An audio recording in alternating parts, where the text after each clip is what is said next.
Hi friends, అందరికీ నమస్తే. నేను మీ అర్చన. ఈరోజు రెసిపీ వచ్చి బగారా రైస్. మనకి ఫంక్షన్లో, పెళ్ళిళ్ళలో, అలాగే రెస్టారెంట్కి వెళ్ళినప్పుడు, ఏదైనా చిన్నపాటి ఇంట్లో అకేషన్ జరిగినప్పుడు బగారా రైస్ని ఈజీగా ఎలా తయారు చేసుకోవాలో చూసేద్దాం విత్ షేర్వాతో. ముందుగా స్టవ్ ఆన్ చేసి వెడల్పాటి గిన్నెని పెట్టుకుని 3 టేబుల్ స్పూన్ వరకు నెయ్యిని యాడ్ చేసుకోండి. అలానే 3 టేబుల్ స్పూన్ వరకు ఆయిల్ని కూడా యాడ్ చేయండి. మొత్తం ఆయిల్తో అయితే బాగోదండి, సగం అది సగం ఇది అయితే టేస్ట్ అనేది బాగుంటుంది.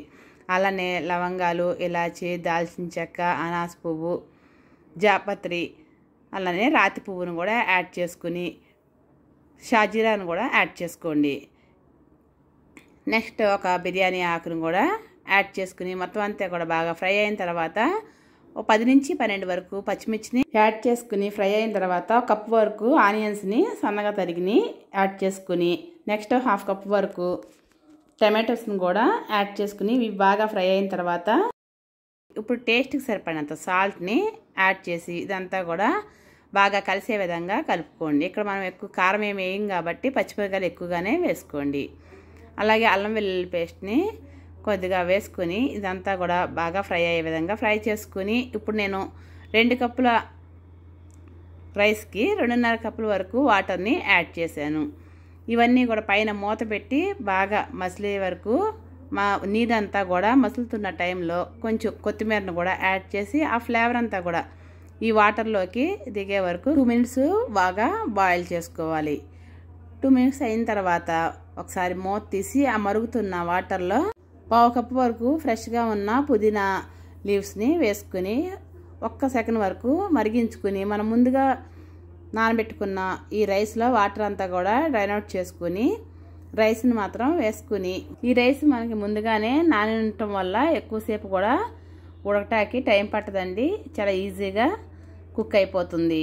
ఇప్పుడు గరిటెతో మొత్తం అంతా కలిసే విధంగా కలుపుకుని పైన కాసేపు మూత పెట్టి ఉడికించుకుని ఒక 70% బాగా ఉడికిన తర్వాత మరి కాసేపు బియ్యం అనేది ఎక్కడా కూడా విరగకుండా తిప్పి మరొకసారి మూత తీసి మళ్ళీ చూస్తే చూడండి మనకి లైట్గా అంతా అయిపోయింది, జస్ట్ అక్కడ కొంచెం ఉంది అంటే 90% మనకు కుక్ అయిపోయింది. ఈ టైంలో 1 టేబుల్ స్పూన్ జీరా పౌడర్, అలానే 1 టేబుల్ స్పూను ధనియా పౌడర్, కాస్త గరం మసాలా కలిపింది 2 కూడా కలిపి వేసుకున్నానండి. అదంతా కూడా ఒకసారి ఈ రైస్ అంతా కూడా పట్టే విధంగా పట్టించి పైన మూత పెట్టి ఒక 2 నిమిషాలు ఆ పొయ్యి మీద ఉంచి మగ్గించుకుంటే సరిపోతుంది. నెక్స్ట్ మనం మూత తీసి చూస్తే బగారా రైస్ అంతా కూడా బాగా ఆల్మోస్ట్ మనకి రెడీ అయిపోయింది. ఇప్పుడు స్టవ్ ఆఫ్ చేసేసి బగారా రైస్కి కాంబినేషన్గా షేర్వా చూద్దాం. ముందుగా స్టవ్ ఆన్ చేసి వెడల్పాటి కడాయిని పెట్టుకుని 3 టేబుల్ స్పూన్ వరకు ఆయిల్ని యాడ్ చేసుకుని 2 ఇంచుల వరకు దాల్చిన చెక్క, లవంగాల్ని యాడ్ చేసుకుని రాతి పువ్వును కూడా యాడ్ చేసుకోవాలి. అలాగే 4-5 మిరియాలని యాడ్ చేసుకుని ఇవన్నీ కూడా కాస్త ఫ్రై అయ్యే విధంగా ఫ్రై చేసుకుని 2 బిర్యానీ ఆకుల్ని యాడ్ చేసుకోండి. 1 కప్ వరకు సన్నగా తరిగిన ఆనియన్స్ని వేసి ఇవి కాస్త మగ్గే వరకు మగ్గించుకుని 4-5 పచ్చిమిర్చిని యాడ్ చేసుకుని ఇవి కాస్త మగ్గిన తర్వాత ఒక 20 వరకు జీడిపప్పుని యాడ్ చేసుకుని ఇవన్నీ కూడా బాగా కుక్ అయ్యే విధంగా కుక్ అయిన తర్వాత నెక్స్ట్ 2 ఇంచుల వరకు కొబ్బరి ముక్కని యాడ్ చేసుకుని ఇవి కూడా కాసేపు ఫ్రై చేసుకుని 1/2 టీ స్పూన్ పసుపుని యాడ్ చేసుకోండి. ఇప్పుడు ఒక 1/2 కప్ వరకు టమాటోస్ని కూడా యాడ్ చేసి వీటన్నిటిని కూడా బాగా మగ్గించుకోవాలి. 1/2 టీ స్పూన్ వరకు సాల్ట్ని యాడ్ చేసుకుని మరి కాసేపు అంతా కూడా ఫ్రై అయ్యే విధంగా ఫ్రై చేసుకుని పైన మూత పెట్టి ఒక 10 నిమిషాల తర్వాత మూత తీసి 1/2 కప్ వరకు కొత్తిమీరని యాడ్ చేసుకుని ఇవంతా కూడా కలిసే విధంగా కలుపుకోవాలి. పైన మూత పెట్టి ఒక 5 మినిట్స్ ఉంచి స్టవ్ ఆఫ్ చేసి దింపేసుకోవాలి. ఇప్పుడు ఒకసారి మూత తీసి మొత్తం అంతా కూడా కలుపుకొని మనం ముందుగా వేసిన బిర్యానీ ఆకుని అలానే రాతి పువ్వును కూడా తీసి పక్కన పెట్టేసుకుని ఆరబెట్టుకోవాలి. వీటిని మిక్సీ చేసుకుని ఉంచుకోవాలి. నెక్స్ట్ కర్రీని ప్రిపేర్ చేద్దాం. స్టవ్ ఆన్ చేసి కడాయి పెట్టుకుని 3 టేబుల్ స్పూన్ వరకు ఆయిల్ని యాడ్ చేసి బిర్యానీ ఆకు, దాల్చిన చెక్కని యాడ్ చేసుకుని 4-5 లవంగాల్ని యాడ్ చేసుకోవాలి. ఎక్కువ అవసరం లేదండి, ఆల్రెడీ ఇందాక మనం వేసుకున్నాం కాబట్టి కొద్దిగా చాలు. అలాగే కరివేపాకును కూడా ఒక 4-5 వేసుకుంటే ఆకులు సరిపోతుంది. అలానే ఒక 1/2 కప్ వరకు ఆనియన్స్ని యాడ్ చేసి ఇవి బాగా మగ్గిన తర్వాత 1/2 టేబుల్ స్పూన్ వరకు పసుపుని యాడ్ చేసుకోండి.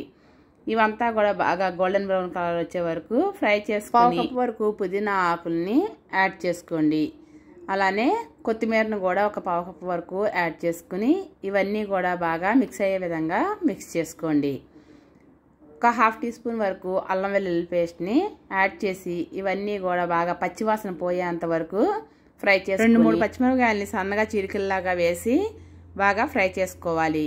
పైన కాసేపు మూత పెట్టి ఒక 10 నిమిషాలు మగ్గించుకున్న తర్వాత మూత తీసి ఆయిల్ పైకి వచ్చిన తర్వాత మరి కాసేపు తిప్పుకోవాలి. మనం ముందుగా గ్రైండ్ చేసి పెట్టుకున్న ఈ గ్రేవీని యాడ్ చేసుకోవాలి.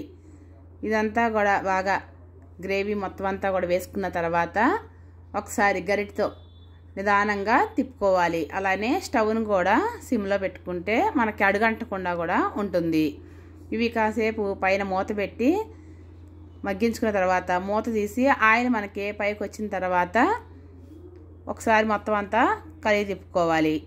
ఇలా తిప్పుకుని పైన రుచికి సరిపడినంత కారాన్ని యాడ్ చేసుకుని 1 టేబుల్ స్పూన్ ధనియా పౌడర్ని యాడ్ చేసి వేయించిన జీరా పౌడర్ గరం మసాలా కలిపింది 1 టేబుల్ స్పూన్ వరకు వేసుకుని ఇదంతా కూడా మిక్స్ అయ్యే విధంగా మిక్స్ చేసి కాసేపు ఫ్రై చేసుకోవాలి. ఇది బాగా ఫ్రై అయిన తర్వాత 1 కప్పు వరకు వాటర్ని యాడ్ చేసుకుని ఉడికించుకోవాలి. అలానే కొంచెం కొత్తిమీరను కూడా యాడ్ చేయాలి. ఇవి మరి కాసేపు ఉడుకుతున్న టైంలో ఒకసారి తిప్పి పైన మూత పెట్టి ఒక 5 నిమిషాల వరకు బాగా ఉడికించుకోవాలి. అలా బాగా ఉడికి మనకి పైన చూడండి వీడియోలో చూపించిన విధంగా పైన ఒక తెట్టులాగా ఫామ్ అవుతుంది కదా, దాన్ని ఒకసారి మూత తీసి వేరొక గరిటె సహాయంతో పైన ఉన్న ఈ తెట్టునంతా కూడా నిదానంగా తీసేయడం వల్ల మనకి గ్రేవీ తయారైన తర్వాత పైన మేగల్లాగా కట్టకుండా ఎంతసేపు అయినా సరే మనకి కొంచెం అలాగా పల్చగానే ఉంటుంది. గ్రేవీ అనేది కూడా చాలా టేస్ట్ అనేది ఉంటుంది. ఫైనల్గా కొంచెం కొత్తిమీరనే యాడ్ చేసుకోండి. అంతేనండి, చాలా టేస్ట్గా ఉండే షేర్వా రెడీ అయిపోయింది. ఇప్పుడు పాల మీద మేగడ్ని గట్టిగా చక్కగా చిలుక్కుని ఆ పైన ఫ్రెష్ క్రీమ్ని యాడ్ చేసుకోండి. ఫైనల్గా సర్వింగ్ చేసే ముందు కసూరి మేతిని బాగా క్రష్ చేసి వేసి వేయించిన సోంపు పొడిని యాడ్ చేసుకోండి. ఇలా వేయటం వల్ల ఈ గ్రేవీ అనేది చాలా టేస్ట్ ఉంటుంది. ట్రై చేసేయండి.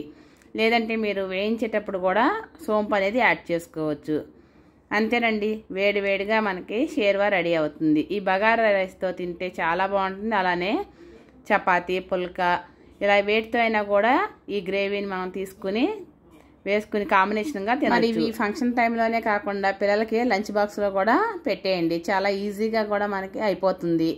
బాస్మతి రైస్తోనే కాకుండా నార్మల్ రైస్తో కూడా చేసుకోవచ్చు. చాలా టేస్ట్ అనేది చాలా బాగుంటుందండి. ట్రై చేయండి. అలానే కాంబినేషన్ మాత్రం మర్చిపోవద్దు.